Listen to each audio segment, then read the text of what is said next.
All right, let's bring in Peter Doran, Senior Adjunct Fellow at Foundation for Democracies.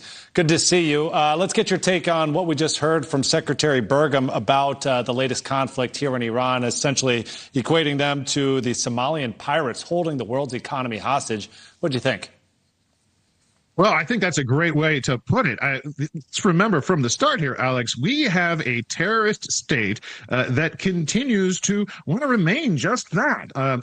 They offered President Trump the prospect of peace, but oh, look, it turns out their definition of peace was please stop bombing us, and we're going to continue to threaten your ships and commercial vessels sailing through the Strait of Hormuz. Alex, we've heard of the Love Shack.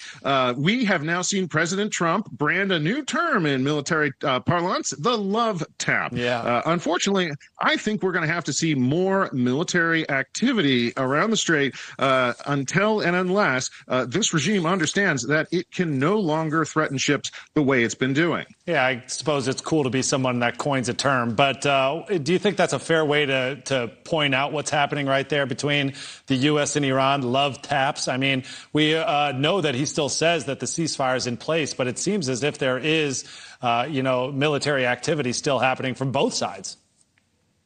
Alex, the real problem here is that freedom of navigation should be free. And that's not what's happening right now in the Strait. It's also important to recall the amount of resources we had to expend just to ensure the safe passage of two commercial vessels through this highly contested waterway. Well, it was incredible. We have helicopters, our destroyers. They are fighting and attacking incoming drones and missiles. This was no small feat just for two vessels.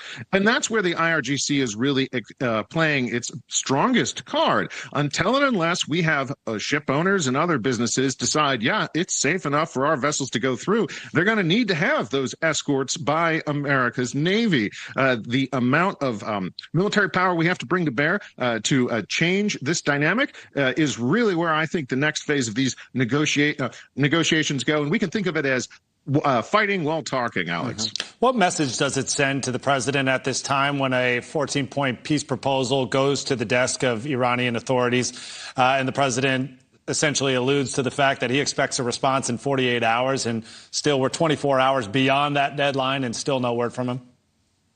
Well, most importantly, this regime has written the book on how to play diplomatic and negotiating games with the United States and others. They've gone so far as to make absurd statements such as, we won't respond if you give us a deadline, things like that. They really don't have a lot of leverage. And as we saw at the top of this segment, the environmental catastrophe that is shaping up right now in the Gulf because they are essentially letting oil flow directly into their maritime and coastal environment. Where's the outrage from the United Nations and other environmentalists who are typically front and center on this? Obviously, we are seeing they are being squeezed through Operation Economic Freedom. And that's where we have two ticking clocks, Alex. We've got one clock ticking for President Trump and another one ticking much faster for this regime. Yeah, let's talk about what's happening domestically here. Gas prices continuing to climb in a way that makes Americans really uncomfortable. A lot of them, including our low-income Americans, are just choosing not to go out in their car anymore and forsake driving altogether.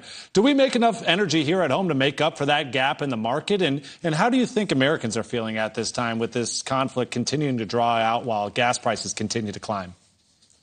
Alex, I think we're going to continue to see oil and gas prices stick at this level. There's a lot of chop right now in the marketplace, but the supply side is where we should be focusing on. Yes, there is absolutely enough oil in the world, even with this supply disruption through the Strait of Hormuz. Here's the thing. All of the oil tankers that would typically travel from, say, Asia, a major consumer of energy, to the Gulf, are now sailing to Texas and the Gulf of America. And then they have to make that same journey back. They're going from 22 days to about 52 days to make that journey and burning oil the whole time just to fuel their engines. All of this stacks up to mean there's more demand and it's taking longer for vessels to get the product to market. And as you can see on the bottom of the screen, gas prices up 52% since the Iranian conflict. It cost me more than $100 to fill up my wife's SUV. So it's hurting just about everyone, myself included.